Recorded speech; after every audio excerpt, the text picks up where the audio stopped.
ہم اپنی روح کو غذا کیسے پہنچائیں؟ تو یہ مسئلہ ہے نا، ایک ضرورت ہے نا ہماری. آج کی اس محفل میں وہ چند نکتے سمجھانے ہیں کہ جن سے روح کو غذا ملتی ہے، تاکہ ہم اس کو یاد رکھیں اور کوشش کریں ان اعمال کو زیادہ کرنے کی، روزانہ کرنے کی، تاکہ جسم کے ساتھ روح کو بھی غذا ملتی رہے. تو روح کی غذا اوپر سے آنے والے انوار و تجلیات ہیں. چنانچہ سب سے پہلی چیز جس کی وجہ سے انسان کی روح کو غذا ملتی ہے، قرآن عظیم الشان. قرآن مجید کا پڑھنا، قرآن مجید کا سننا، یہ انسان کی روح کو غذا پہنچاتا ہے. اور دلیل قرآن عظیم الشان میں سے وَإِذَا قُرِئَ الْقُرْآنُ فَاسْتَمِعُوا لَهُ وَأَنصِتُوا لَعَلَّكُمْ تُرْحَمُونَ.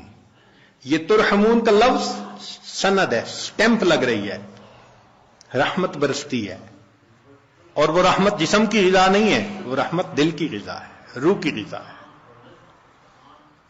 جس قرآن مجید کو سننے سے رحمت برستی ہے، اس کو پڑھنے سے کتنی رحمت برستی ہوگی. یہاں تو کہا نا کہ جب پڑھا جائے تو تم سنو تاکہ رحمت برسے. تو سننے والے پر رحمتیں برس رہی ہیں تو پڑھنے والے پر کیا رحمتیں برستی ہوں. تو اس کا مطلب یہ کہ ہم روزانہ فجر کی نماز پڑھا کریں، تو پھر سورہ یاسین پڑھا کریں، قرآن مجید پڑھا کریں، فوراً اپنی روح کو ناشتہ کروانے کی کوشش کیا کریں.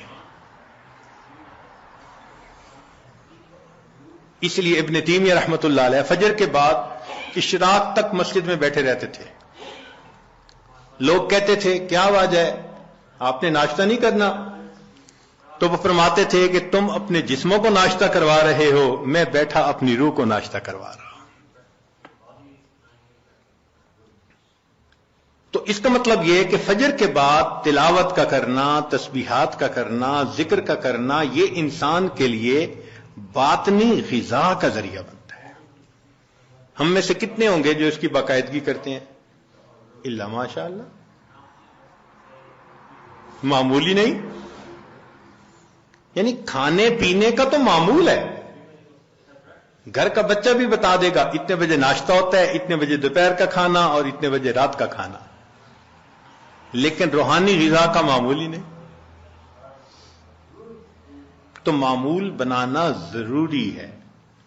جتنے لوگ اولیاء بنے اس دنیا میں، یہ وہ لوگ تھے جو معمولات کرتے تھے باقاعدگی کے ساتھ، تب ان کو وہ نعمت ملی.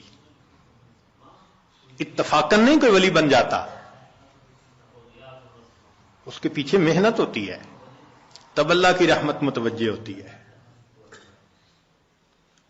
تو معلوم ہوا کہ ہم تہجد میں اٹھیں، فجر سے پہلے یا فجر کے بعد، اس نیت سے یہ اعمال کریں کہ یہ چیز ہمارے لیے روح کی غذا بنے گی.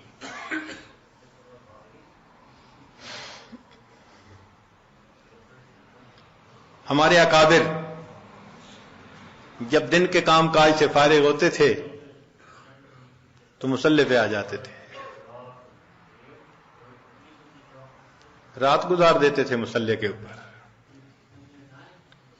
ان کو رات کے اندھیرے کا اس طرح انتظار ہوتا تھا جس طرح دلہا کو دلہن سے ملنے کے لیے رات کا انتظار ہوا کرتا تھا. ایسے وہ رات کے منتظر رہا کرتے تھے. عشاء کے وضو سے فجر کی نماز پڑھنا، رات کا بیشتر حصہ نوافل میں کھڑے رہنا، حتیٰ کہ ہمسائے کے لڑکے بچے ان کو چھت کے اوپر ایک مینارہ سمجھا کرتے تھے.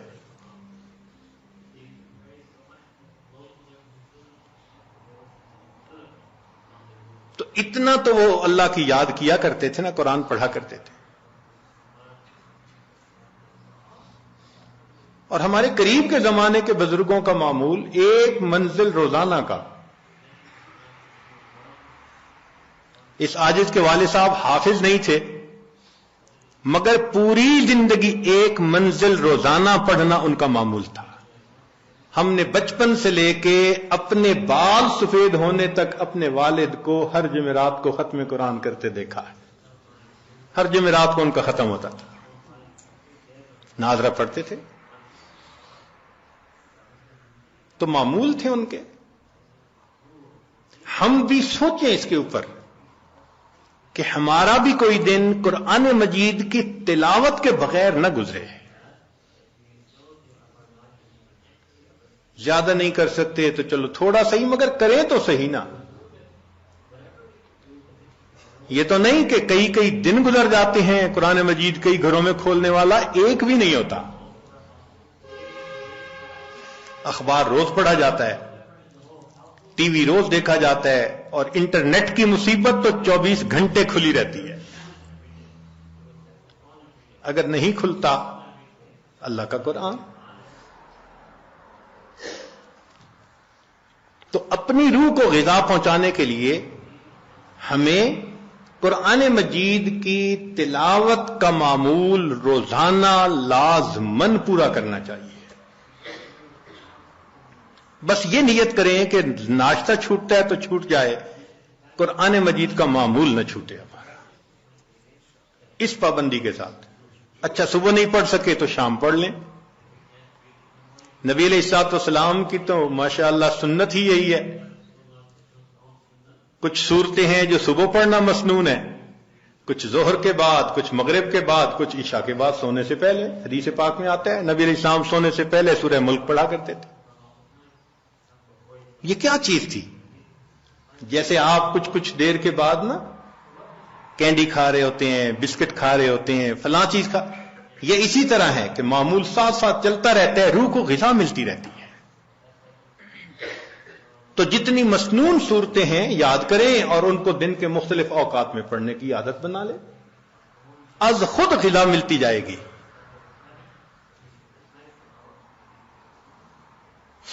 اور جو حافظ قرآن ہوں ان پر تو اللہ کی خاص رحمت, وہ اپنی منزل کے حساب سے پڑھیں.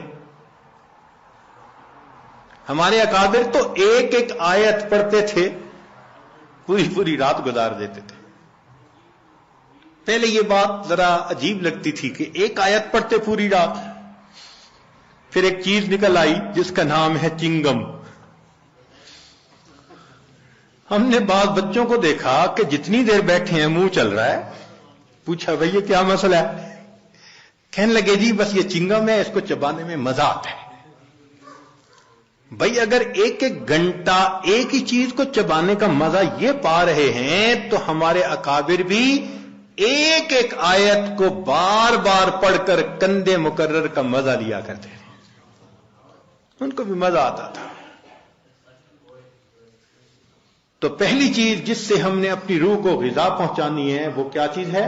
قرآن مجید کی تلاوت کرنا. صرف ثواب کی نیت نہیں ہونی, ثواب تو ملے گا, یہ بھی نیت ہونی ہے کہ میں نے اس کو آداب کے ساتھ, توجہ کے ساتھ اس طرح پڑھنا ہے کہ اللہ کی رحمتیں برسیں اور میرے دل کی ظلمت کو دھو دیں.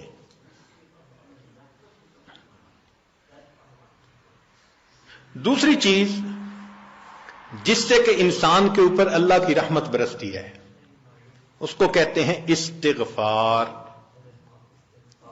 استغفر اللہ ربی من کل ذنب واتوب الیہ. قرآن مجید میں اللہ رب العزت نے حکم فرمایا واستغفر اللہ, استغفار کرو. ہمارے اکابر یہ معمول بتاتے ہیں روزانہ, استغفر اللہ ربی من کل ذنب واتوب الیہ. اس کو دن میں کم از کم 100 مرتبہ صبح, 100 مرتبہ شام. زیادہ وقت ہو تو 200 مرتبہ بھی پڑھ سکتے ہیں. مگر جب پڑھ رہے ہوں تو ذرا اپنے گناہوں پر ندامت بھی دل میں محسوس کریں. یہ نہ ہو کہ زبان پہ استغفار چل رہا ہے اور دن میں گناہوں کے خیال چل رہے ہیں. رابعہ بصریہ رحمت اللہ علیہ فرماتی تھیں استغفارنا یحتاج الی استغفار، کہ ہم ایسا استغفار کرتے ہیں کہ اس کے اوپر ہمیں استغفار کرنے کی ضرورت ہے.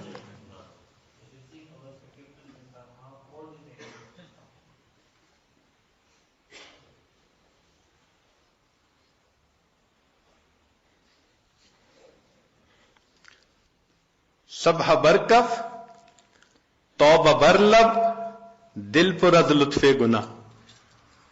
ہاتھ میں تسبیح، زبان پہ توبہ اور دل گناہ کی لذت میں پڑا ہوا ہے. معصیت را خن میں آیت بر استغفار ما، میرے استغفار کے اوپر تو گناہ بھی کھڑا ہنس رہا ہے. تو ایسا استغفار نہ ہو.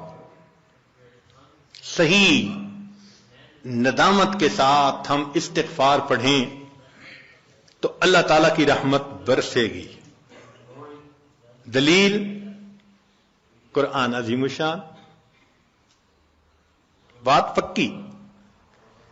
اللہ رب العزت شاہ فرماتے ہیں لولا تستغفرون اللہ لعلکم ترحمون.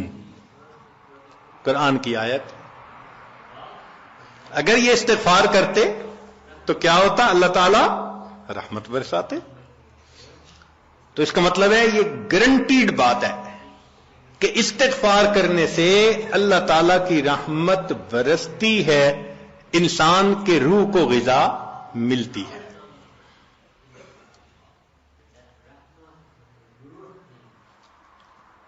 پھر تیسری چیز جس سے کہ اللہ تعالی کی طرف سے رحمت اترتی ہے، درود شریف کا پڑھنا. حدیث مبارکہ میں آتا ہے جو شخص ایک دفعہ درود شریف پڑھتا ہے اللہ تعالیٰ 10 رحمتیں اتارتے ہیں. تو 10 رحمتوں کا اترنا اس بات کی دلیل کہ روح کو غذا ملتی ہے، نور اترتا ہے انسان کے اوپر. ہمارے مشائخ نے فرمایا کہ 100 مرتبہ صبح اور 100 مرتبہ شام، کم از کم اتنا تو درود شریف ضروری پڑھ لیں.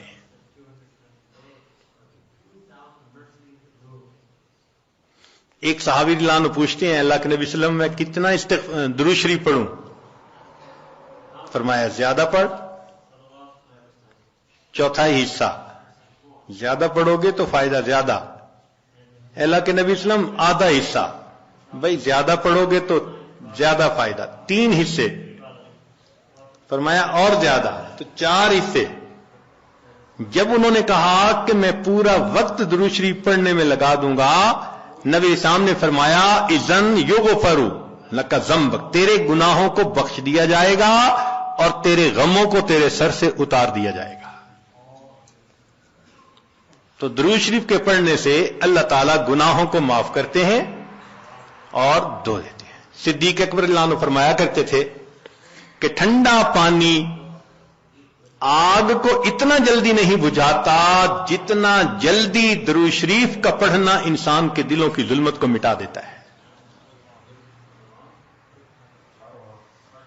سیدنا علی رضی اللہ عنہ فرمایا کرتے تھے کہ اگر اللہ تعالیٰ اور اس کے رسول صلی اللہ علیہ وسلم نے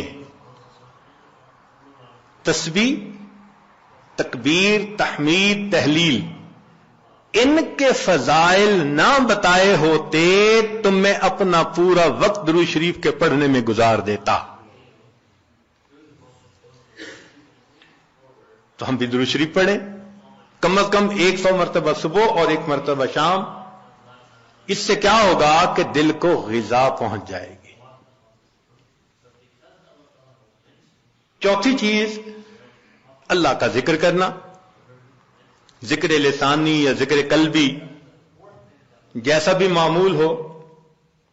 ذکر کے کرنے سے اللہ تعالی کی رحمت اترتی ہے. اور حدیث پاک سے دلیل نزلت علیہم السکینہ،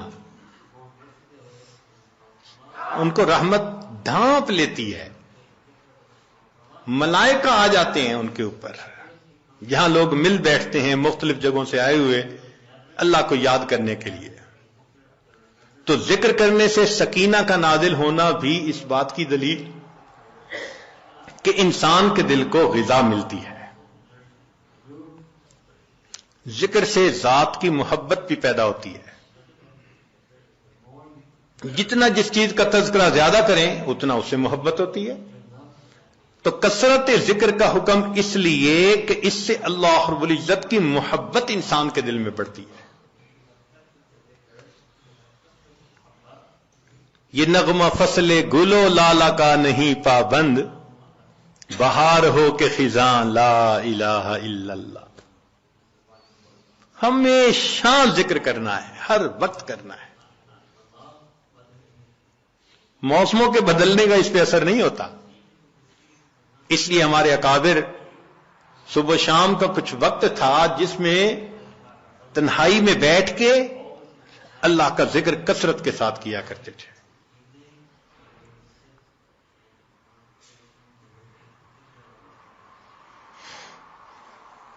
پھر پانچویں چیز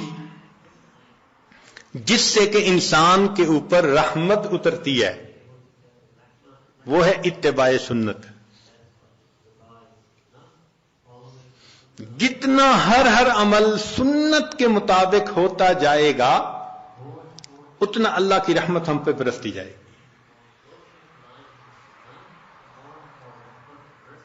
گی. جتنا ہر عمل سنت کے مطابق. اس لیے ہمارے سلسلہ عالیہ نقشبندیہ میں بیعت ہونے کے بعد پہلا کام یہی بتاتے ہیں، ہر کام کو سنت کے مطابق کرنا ہے. سر کے بالوں سے لے کے پاؤں کے ناخنوں تک اپنے آپ کو سنت کے مطابق ڈھالنا ہے. کیوں؟ ایک تو اجر ہے، ایک قرب ہے، اللہ کی محبوبیت ملتی ہے، اور تیسرا یہ چیز انسان کے روح کی غذا بھی ہے. دلیل قرآن عظیم الشان میں سے ارشاد فرمایا اطیعوا اللہ والرسول لعلکم ترحمون. اللہ اور اس کے رسول کی اطاعت کرو تو کیا ہوگا؟ تمہارے اوپر رحمت برسے گی. تو اتباع سنت سے بھی انسان پر رحمت برستی ہے.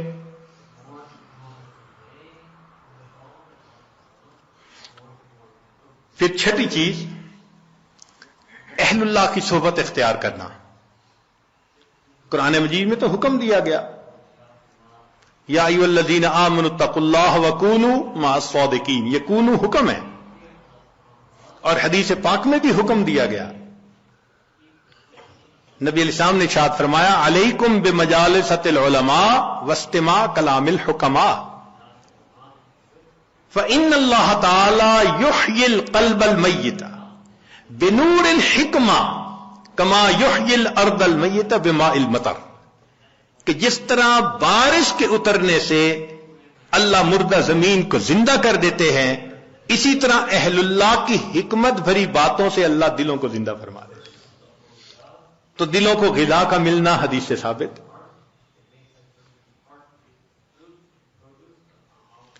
اس لیے تو فرمایا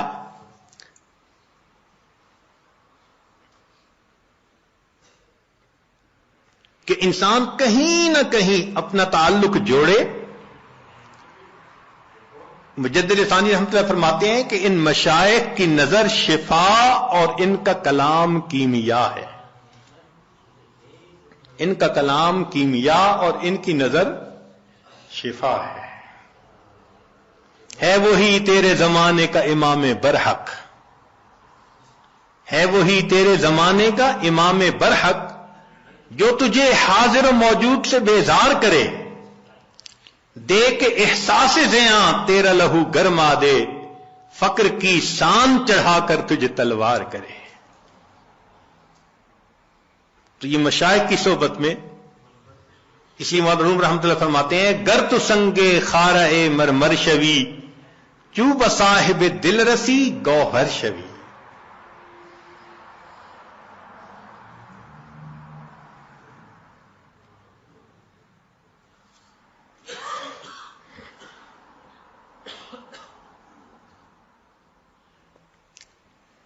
چنانچہ علماء نے لکھا ہے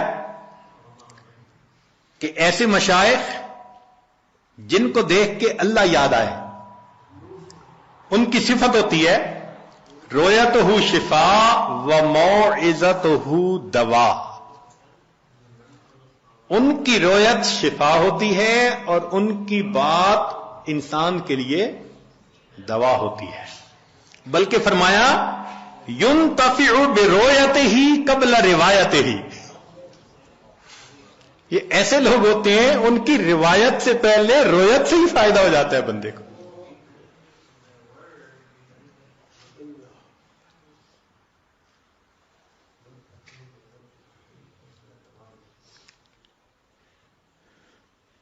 ساتویں چیز جس سے کہ انسان کے دل پر نور اترتا ہے وہ ہے تقوی کو اختیار کرنا.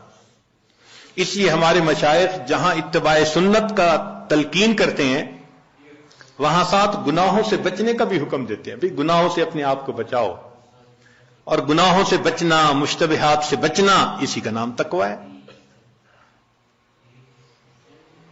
جتنا تقوی اختیار کریں گے اتنا اللہ کی رحمت برسے گی. جی، تقوی اختیار کرنے سے بھی رحمت برستی ہے. وہ کیسے؟ دلیل قرآن عظیم الشان. قرآن مجید کی آیت ہے، اللہ ارشاد فرماتے ہیں وَاتَّقُوا اللَّهَ لَعَلَّكُمْ تُرْحَمُونَ. تم تقوی اختیار کرو، تم پر رحمتیں برسائی جائیں گی. تو تقوی کے اختیار کرنے سے بھی رحمت برسی. اس لیے یہ مہینہ رحمت کا مہینہ کیوں کہلاتا ہے؟ اس لیے کہ یہ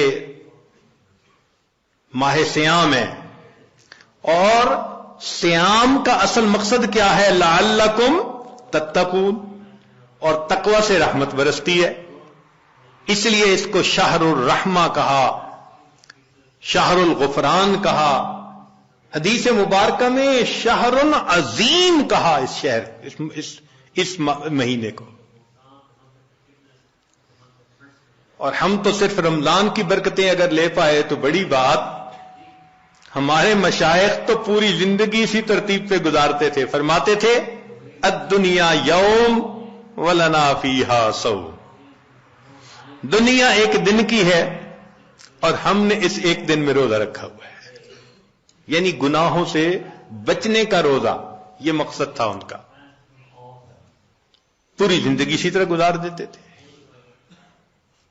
اس لیے فرمایا للصائم فرحتان. روزہ دار کے لیے دو خوشیاں ہوتی ہیں. فرحت عند الافطار، ایک تو افطار کے وقت خوشی، وفرحت عند لقاء الرحمن، جب رحمان سے ملیں گے اس وقت بھی خوشی ہوگی. اس لیے یہ رمضان کا مہینہ انسان کے دل کو منور کر دیتا ہے.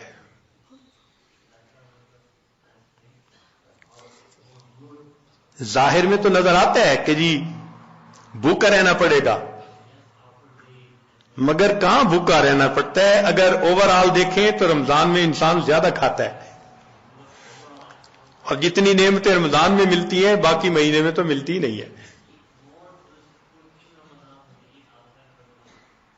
مگر رمضان المبارک میں واقعی روزہ دار پر اللہ کی رحمت برستی ہے.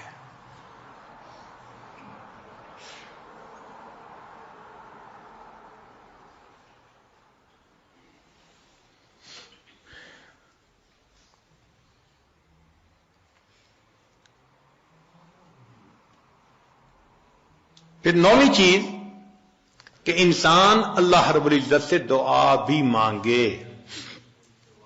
یہ اعمال بھی کرے اور ان اعمال کو کر کے اللہ تعالی سے دعا بھی مانگے.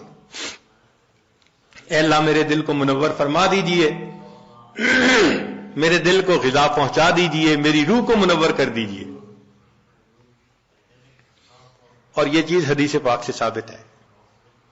نبی علیہ السلام جب فجر کی سنتیں ادا فرما کے مسجد میں تشریف لے جاتے تھے تو حدیث پاک میں ہے کہ راستے میں نبی علیہ السلام دعا مانگتے تھے اللہم اجعل فی قلبی نورا وفی بصری نورا وفی سمعی نورا وعن یمینی نورا وعن شمالی نورا ومن خلفی نورا ومن امامی نورا واجعل لی نورا. اللہ مجھے ہی نور بنا دے.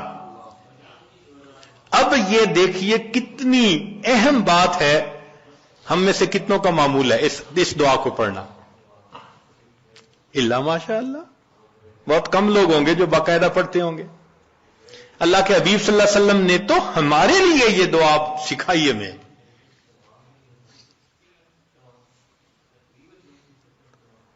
دنوں پہ دن گزر جاتے ہیں، مہینوں پہ مہینے، یہ دعا مانگی نہیں ہوتی۔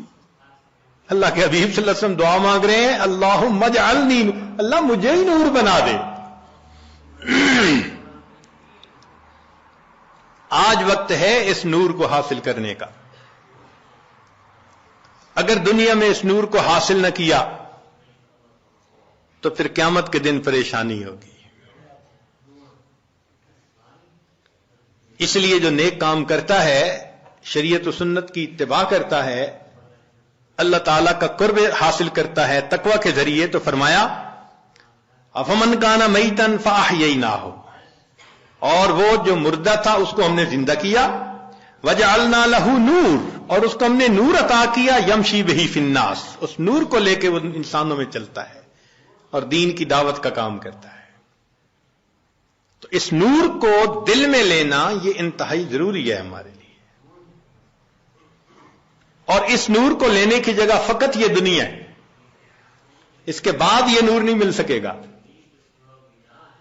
اس کی مثال یوں سمجھ لیجئے، انسان کے بدن کے بننے کی جگہ ماں کا پیٹ۔ اگر بچہ اس طرح سے پیدا ہو کہ دونوں آنکھیں نہ بن سکیں تو دنیا کا کوئی ڈاکٹر دنیا میں آنکھیں نہیں بنا سکتا اس کی۔ کئی بچوں کی انگلیاں، ان کی گروتھ پوری نہیں ہوتی تو دنیا میں آ کے پوری نہیں ہو سکتی، چونکہ ماں کا پیٹ اس کی گروتھ کی جگہ ہے۔ اگر پوری ہو گئی تو بہت اچھا، اگر نہیں تو پھر وہ کمی رہے گی۔ یہی حال انسان کی روح کے معاملے کا، کہ روح کے بننے کی جگہ یہ زمین و آسمان کا پیٹ ہے۔ بن گئی روح تو بہت اچھا، نہ بنی تو آگے جا کے نہیں بن سکے گی۔ چنانچہ قیامت کا دن ہوگا تو ایمان والے اپنے نور کو لے کر اللہ کے حضور جائیں گے۔ یوم تری المؤمنین والمؤمنات یسعی نورہم بین ایدیہم وبایمانہم، ایمان والوں کا نور دائیں اور بائیں ان کے سامنے۔ جنہوں نے محنت کی ہوگی، 1000 واٹ کا بلب جیسے جلا ہوتا ہے ایسے ان کا نور ہوگا، اور نور چونکہ پھیلتا ہے تو اس لیے ارد گرد منافق بھی ہوں گے۔ اوپر اوپر سے تو بڑے نیک بنتے تھے اور اندر اندر سے غفلت کی زندگی، دورنگی کی زندگی۔ وہ پھر کہیں گے انظرونا نقتبس من نورکم، ذرا ہماری طرف بھی توجہ کیجئے، ہم آپ کے نور سے فائدہ اٹھائیں۔ تو ان کو وہاں کیا کہا جائے گا؟ قیل ارجعوا وراءکم فالتمسوا نورا، جاؤ دنیا میں، یہ نور تو دنیا سے ملا کرتا تھا۔ تو نور ملنے کی جگہ تو یہ دنیا ہے۔ یہ ہماری خوش نصیبی ہے کہ ہم ابھی زندہ ہیں۔ اپنے دلوں کو منور کرنا چاہیں تو ہم دلوں کو منور کر سکتے ہیں۔ جیسے نبی علیہ السلام نے اپنی ایک صحابی کے بارے میں فرمایا، اس کا سینہ تو گلے تک نور سے بھرا ہوا ہے، نور ایمان سے، الا مشاشہ، فرمایا گلے تک اس کا سینہ نور ایمان سے بھرا ہوا ہے۔ ایسے نور ہمارے اندر آ جائے نا تو وہ تو ہم اسی دنیا میں ہی حاصل کر سکتے ہیں۔ اور اگر اس دنیا میں غفلت کی زندگی گزاری، گناہوں کی زندگی گزاری، تو رب کریم فرماتے ہیں وَمَن لَّمْ يَجْعَلِ اللَّهُ لَهُ نُورًا فَمَا لَهُ مِن نُور، پھر اس کے لیے نور نہیں ہوگا۔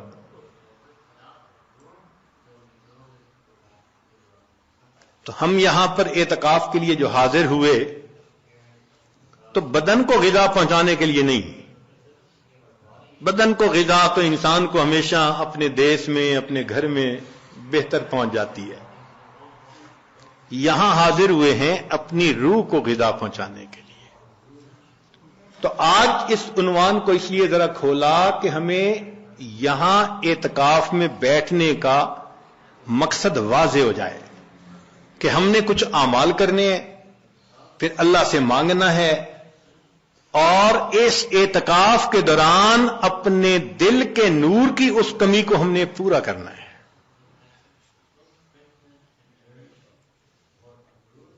اور اگر اس کمی کو پورا نہ کر پائے اور زندگی کا وقت گزر گیا، پھر حسرت اور ندامت کے سوا کچھ نہیں ہوگا۔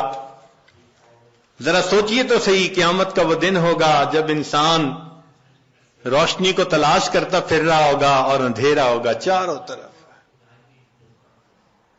اور پھر اگر حکم دے دیا گیا کہ اس کو لے جاؤ جہنم میں، اللہ اکبر کبیرہ. روح البیان تفسیر میں لکھا ہے کہ 10 جانور جنت میں جائیں گے. ایک بقرہ گائے جائے گی جس کو ذبح کرنے کا موسیٰ علیہ السلام کو حکم ہوا تھا. یونس علیہ السلام کی حوت مچھلی،